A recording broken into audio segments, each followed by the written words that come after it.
Thank you for accepting my invitation and accepting to be on my show. I appreciate the invitation. I really do. I apologize for the little error this morning. I thought I had it on my calendar and I didn't, and I kind of live by my calendar. So, but thank you very much. You've been very gracious. So I've gone through your profile. I came to know that you are a nurse, and I wanted to tell you and about your work to my audience. Yes. So I'm a do you have specific questions? I am a nurse, and I practice in um, more than one realm of nursing. Nursing is a very diverse career.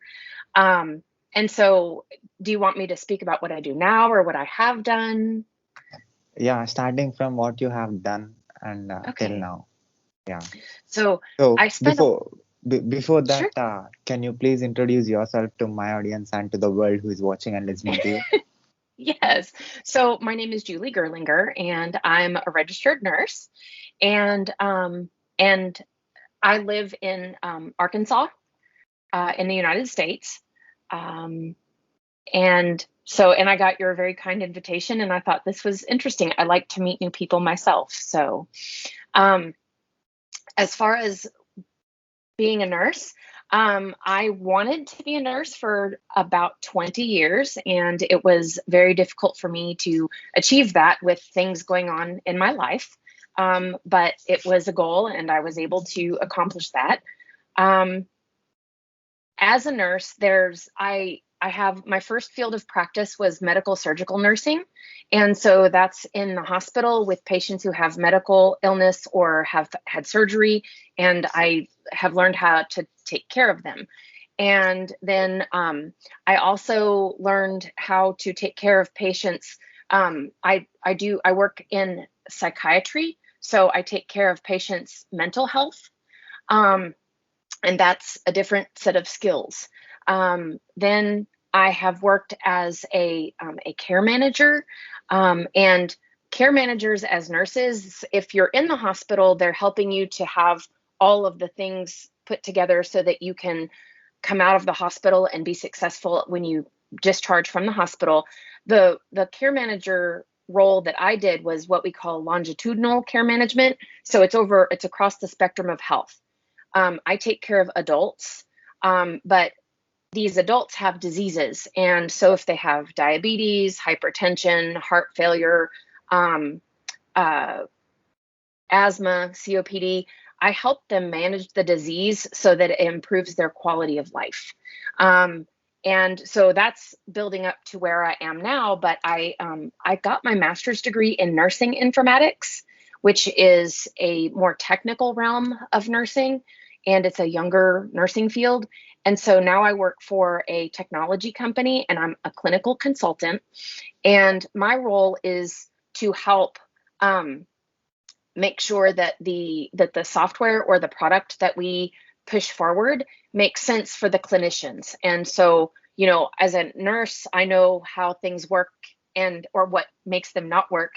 And um and when we're putting a product together, we have very brilliant people. I don't code, and I'm not, that's like, there's skills to code, to build, to manage the database, and all these things are very different skills, and they're different than my nursing skills. So we bring things together and we say, okay, we need this built in a certain way, but what is going to interfere with the relationship? My goal, if I do my role properly, is that the clinician can work with the patient and the software does not distract them. It doesn't get in the middle of the relationship of the clinician and the patient. But we have to chart. Even back when we were using paper, nobody loved to do the charting and the documentation, but it's necessary. So if we provide them tools to help them with the documentation and to be more comprehensive about it, and the tools work so that they do not interfere with the clinician and the patient, then we've done our job well. Does that kind of Yeah, make sense? Yeah. yeah. So I for me, nursing is only limited by your imagination, and there's many opportunities, and I love to explore and learn new things. So right now you are a technologist, at the same time you are into nurse. Yes, they use my skills as a nurse to push forward technology in a way that is appropriate and not, I call it clinically tone deaf, when it's like the software is kind of there but they didn't quite get it right. And so our job is to make sure that it rounds out the user interface, and it meets the needs of the clinicians, and then brings, more tools, and it brings more value to back to the bedside. Awesome. I think I met the right person as a technologist. Uh, so, how much experience you have in understanding about human bodies and the failures that happens in human bodies? um well, it depends. I knew for 20 years that I wanted to be a nurse, and I worked in healthcare in different arenas and different angles, I guess. So I started learning about the human body and disease, both by, I've been to the doctor, I've had, surgery, I've been ill. And so I learn it as a patient, and then I learn it, working.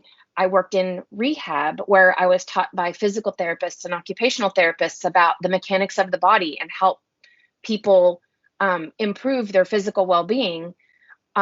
This was before I was ever a nurse, so I know I know things in lots of different little ways, and so then for me, it's all like a big puzzle that you put together. So I've been in the healthcare field for over 25 years. I've been a nurse for about almost 7 years. So there's a difference, but all of that time I was learning. And in some ways I appreciate the learning, because part of what I did before was I understand how patients don't always understand. Okay. And so, it's wonderful that my doctor has 12 years of education and all this experience and all these things that they've done. And then they use all their wonderful skills, and they provide this diagnosis, and they provide a treatment or an intervention or a medication. And if the patient doesn't understand it and they take it home and they use it wrong, it doesn't matter. And so for me, I spent a lot of time not always understanding how things were, or I only understood them from one perspective. And then as I become a nurse and I learn this in a different way, and it's a more in-depth way, and then I work more closely with doctors and I'm having a different discussion with them. Or, you know when I was the aide, I would go to the therapist or the nurse and they would talk to the doctor. Well, now I'm the nurse, and now my aide is telling me something, and so now I'm having to, and now I'm the accountable person. So if you have that accountability and you have that knowledge and that license to protect the safety of your patient, the conversation changes. Then, I don't know everything, I will never know everything. There is a whole world of things to know, but my job is to be to understand how to find the information I need, how to find the person who has what I need. So basically I have to learn how to be a good resource. And so sometimes that resource is the patient is upset or the patient isn't doing well. And maybe I see something different than the doctor. And so we have to have a discussion and we have to say, hey, this isn't working. What do we do? And so so you wind up being a resource and a problem solver. But I like that role. To me, it's facilitating the patient's well-being, or facilitating their reducing their stress or improving their health. And at the end of the day, though, as a nurse, what you learn, there's very little that's under my own control. So that's why I want to give the control back to patients, and why I want to, even in technology, the our customers are my patient. They're stressed out. They're going to get new computer system and it's new software, and they don't know about it, and they're like, oh, I don't know. And or maybe they're excited and they're like, I can't wait. But either way, we have to make sure that they like understand what they're going to get, and that we help them be more calm about it, if that makes sense. Yeah. And so for me, that's like the nursing role still applies. I'm helping them, like I'm assessing them what do you need? Tell me about your day. Tell me what this looks like. And then I say, okay, we have to make sure this. So I'm still their advocate. I still, speak on their behalf, but I have to understand what they're doing to take care of their patients. So, for me, it's when I'm a nurse on the floor, I take care of my patients. When I'm a charge nurse or when I'm an informatics nurse, I take care of the people taking care of the patients. And if I do that right, then the patients get good care. Does that make sense? Yeah. So, in your life, you are being a reason for a lot of people's good health, and at the same time, you are being uh, you're beneficial for them. You're creating some positive effect in their bodies, and you're giving your contribution. So, so how many people got affected positively because of your work? I mean, I can't, that's, that's not something I count. Um, I feel like more times I notice when somebody isn't affected positively because, I think by nature I have an empathetic um, personality. And so when they don't feel right, there's like, I don't feel comfortable. And so for me, it's, I always want my patients to be, I can't say I want them to be delighted. Sometimes we're having very somber conversations and we're having very, um, you know, one of the hardest things in nursing or in medicine is that life is death is part of life. And so sometimes you're talking people through, your health will not ever be the same, or death is imminent. And so, but can I ease them through the transition? Can they be more accepting of this? Because, I've had patients who have been so distressed about the current situation of their health that they want to take their own life. To me, that's a very rash decision. And if we can get them through that stress, and on the other side, they're like, oh, now I would make a different decision. I feel like, okay, my life is going to be different, but there's still things I can do. I can still have this vitality. And so for me, that's important to improve the quality of their life. And so it's reflected in every patient I see. For me, I think it's more impactful when I can't deliver some sort of way to help them be more peaceful with it. Does that make sense? Yeah, I got So, you. um, but and it's the patient, it's their family, it's whoever's close to them, whoever they love, whoever's affected by their health, all of anyone you have contact with, because a patient is never a patient. I say never. Generally the patients have other people that are around them, and that's as much a part of their health as anything. So to me, health is a spectrum, and it's conditional on their surroundings and so many other things. And I just tend to really appreciate that. So you're learning and you already learned a lot about the mechanism in different bodies of human beings, right? So have you ever thought that how this is being created and how this structure is made and who made everything in this certain way? Why these cells are moving like this? Why have you ever in this 20 plus years of experience of yours? One day, have you ever sat somewhere and tried to understand who created this structure in this way and everything is going like very perfectly and who is the designer of it and have you ever got this doubt? I I kind of go back and forth. Like sometimes I wonder if there's a master designer, and sometimes I wonder if that's just the beauty of the universe. And I have comfort and peace with either. Okay, so how you feel now? So you have studied a lot. Now a lot of information is there in your mind. You have very practical experience. So what do you think? You know everything today? Oh no, never. Like there's how many billion people on the planet, and how many things have I never experienced or done? And so there's what I know is so minuscule and compared to the whole world around me. so my joy is just to learn the things that bring me joy and to turn that knowledge around. And I love to help other people understand and use the knowledge in a way that's useful and practical for them. To me, only understanding theory and not putting it into practice, that's for me like a tragedy. Like, I want to understand the theory, but I also want to make it work. And so for me, it's there's a whole world. Like, I will never in my whole lifetime, I will never know everything. And so then it's just about the journey and the exploration about what I can know and how I can bring these things together. And oh, this is kind of like this, even though you would never think that these things were related. I can see how they relate. And then I get this more broad set of practical skills because, I can see the technology side, and I can see the biology side, so for me, I never think I'll know it all, ever, ever, ever. And So, that's wonderful. Like, I will never run out of things to learn. what is your present job? What you are doing now?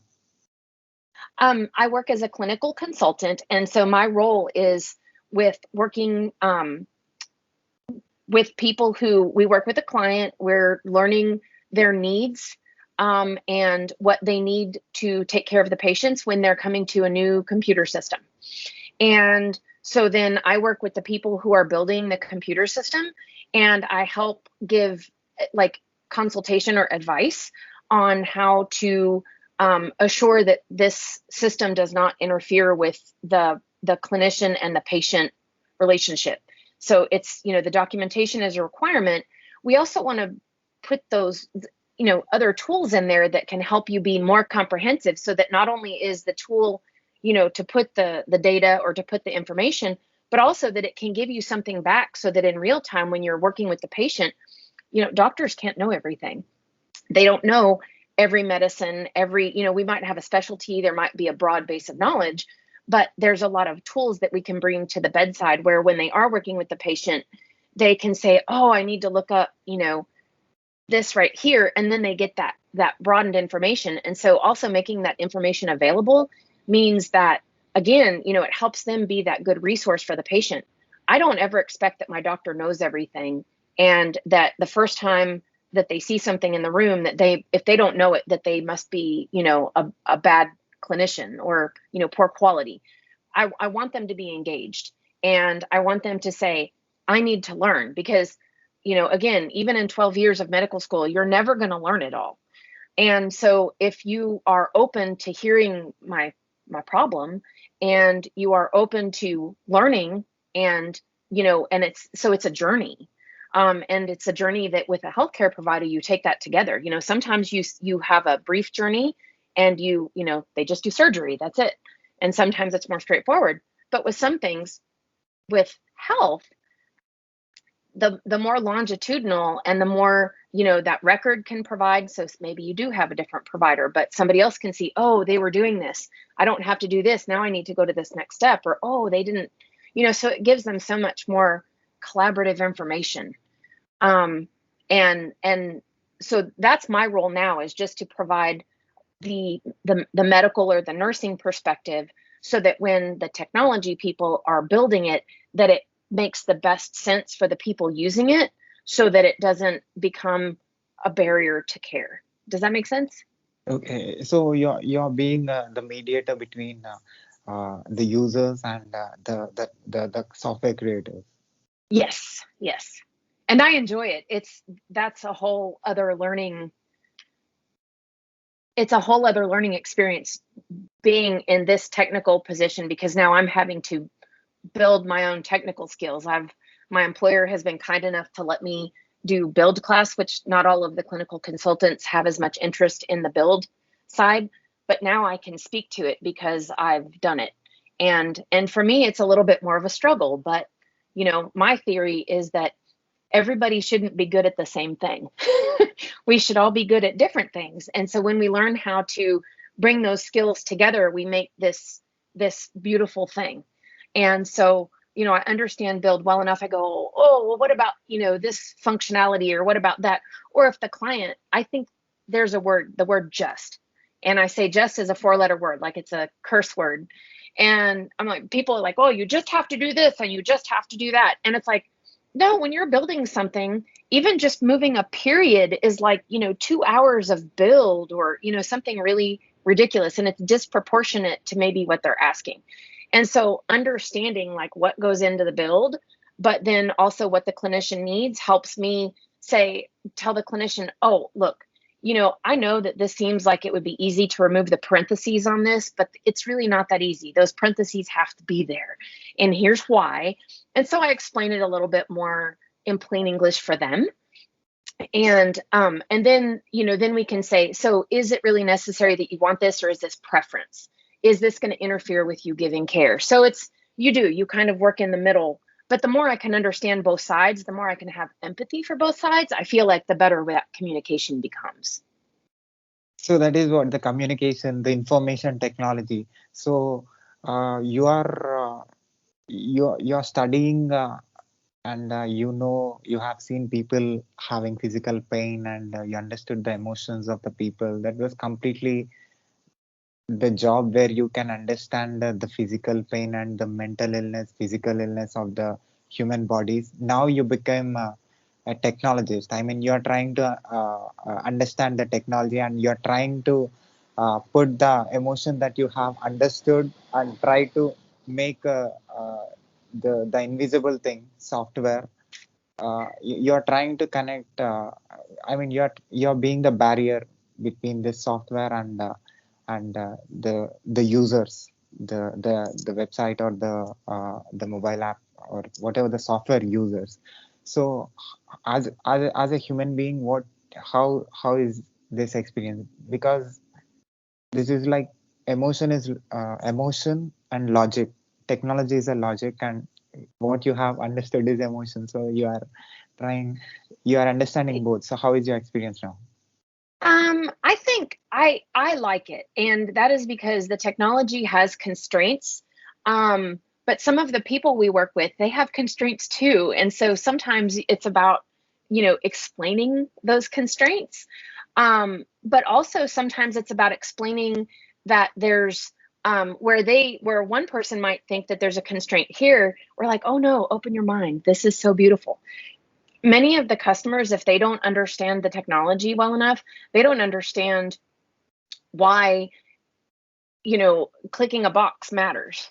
I'll just, type it all in. Well, free text is not something that you can, when it comes to data, free text is not something that you can use very well. And it takes a while to start putting your data in. But once you put your data in, it starts giving you something. It gives you rewards in return. It can give you reports and trends and, all of these other things. And so, when somebody's very, very stressed out, you just want to tell them that it's not going to make their life terrible. So they can't really appreciate that higher level of understanding the technology. But so the first thing you do is that when they're in a state of stress, you try to ease their stress. But then when they get to that baseline understanding of, okay, I can do this, it's not this scary, and oh, maybe I like this, and we try to really focus on, like, how is this going to make things at least the same, but hopefully better. So we start looking at those things that make it better, and I'm listening. Like, I want to hear them tell me about when they take care of a patient, because then that's when I say, oh, we have this tool.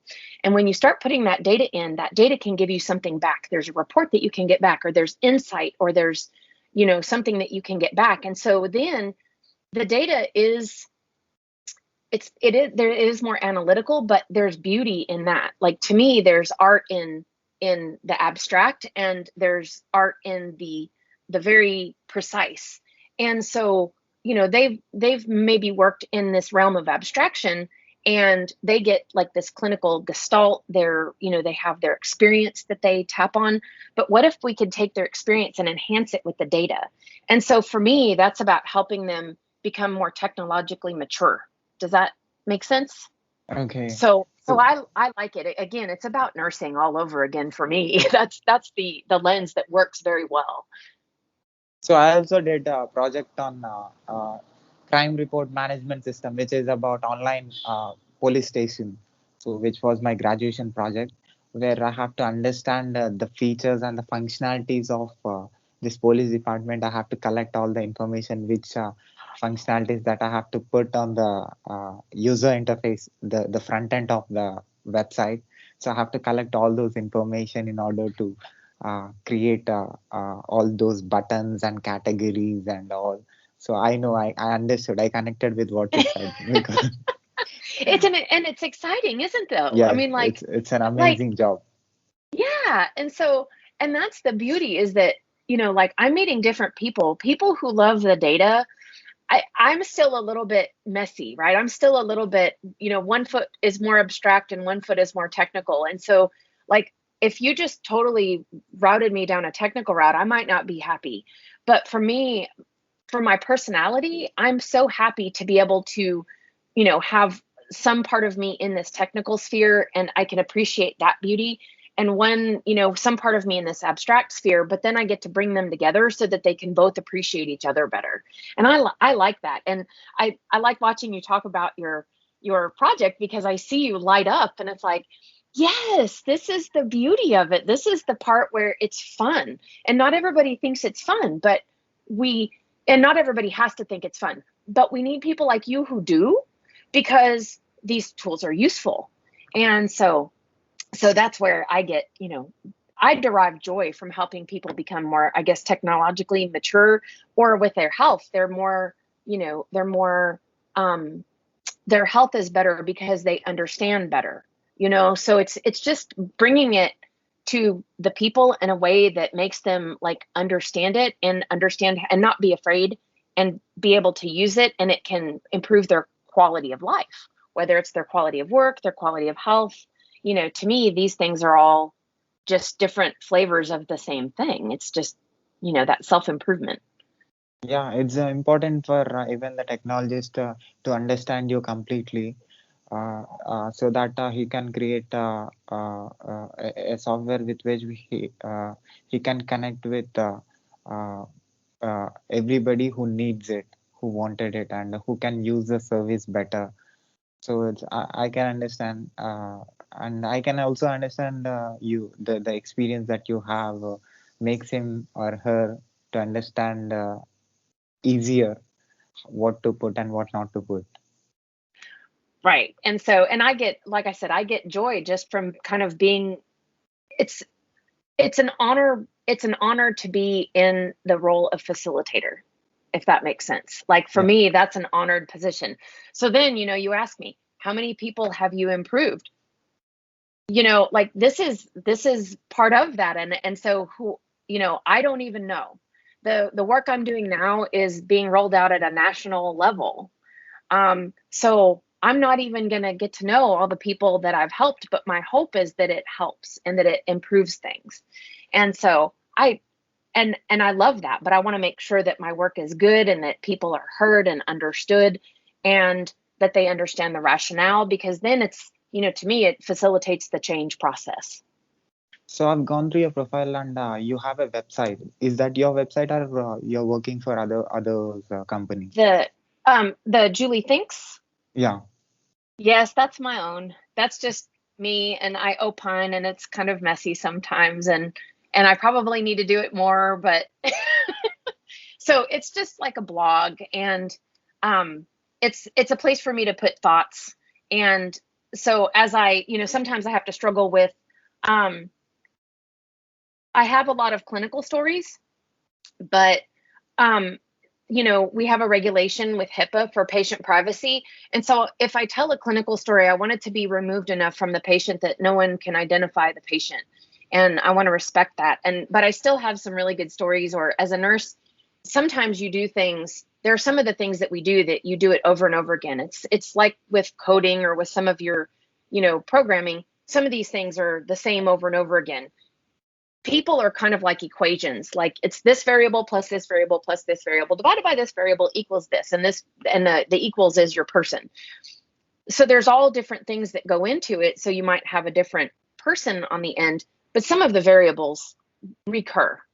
um and so in the same, like, thought of that, we as nurses, we develop this patient who's an amalgam.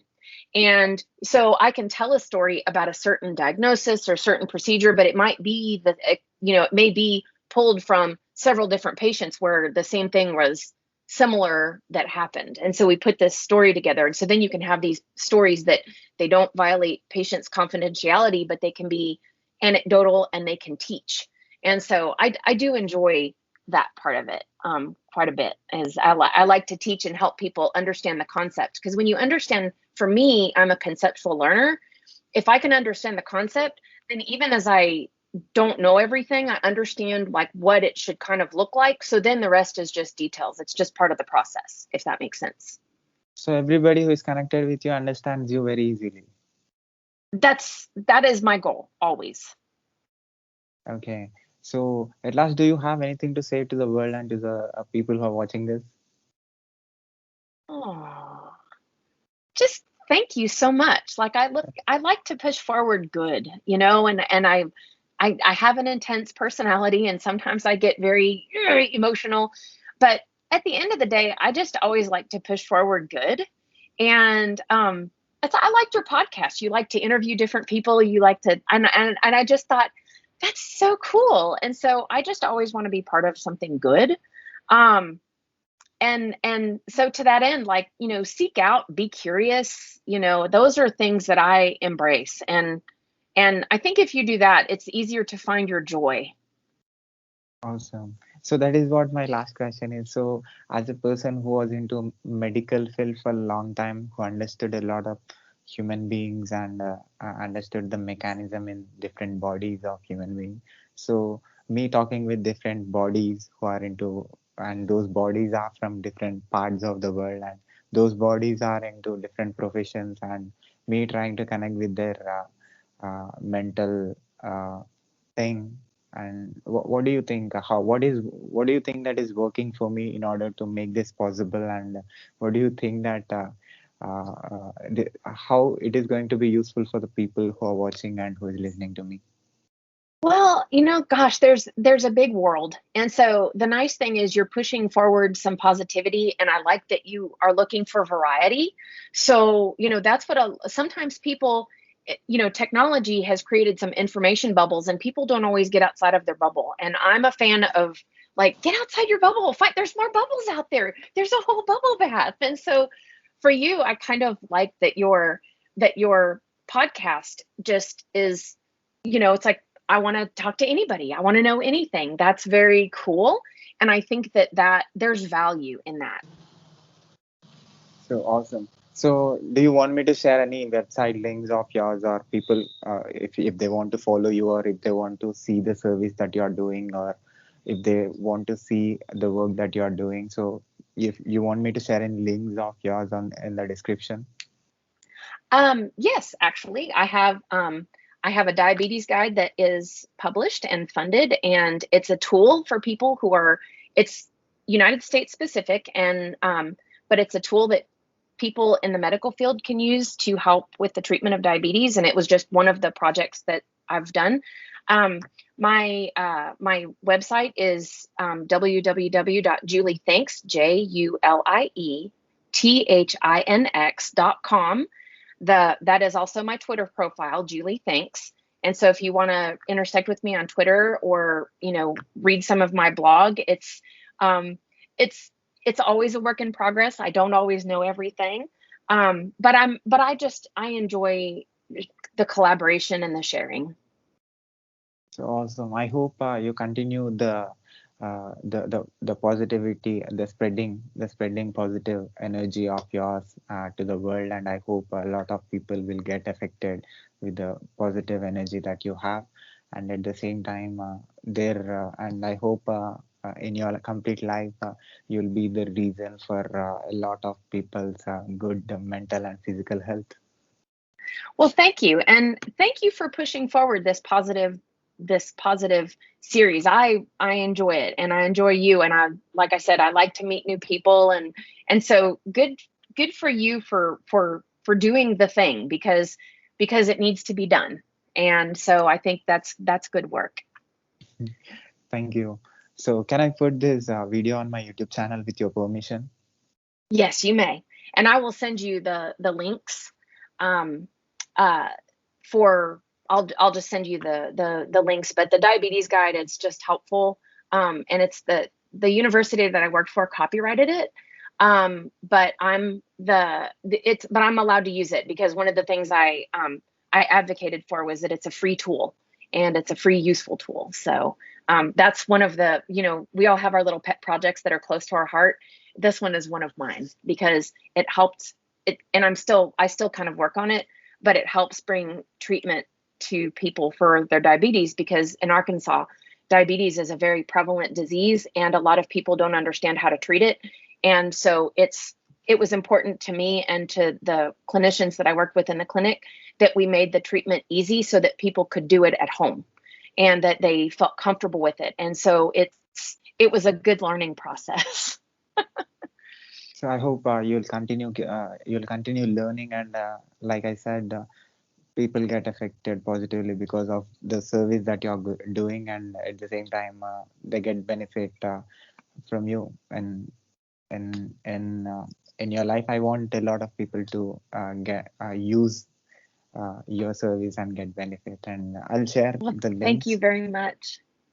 Yeah, and I hope everything goes well. So can I and also can I put this video and audio clip on my social media, internet, podcast, website, everywhere with your permission? Yes, you have my permission. So thank you, ma'am, for giving me your valuable time, and see you again. Thank you. And thank you very much. And like I said, I apologize for the misstep this morning, but thank you very much. I really appreciate you. Yeah, take care. Take care. Bye-bye.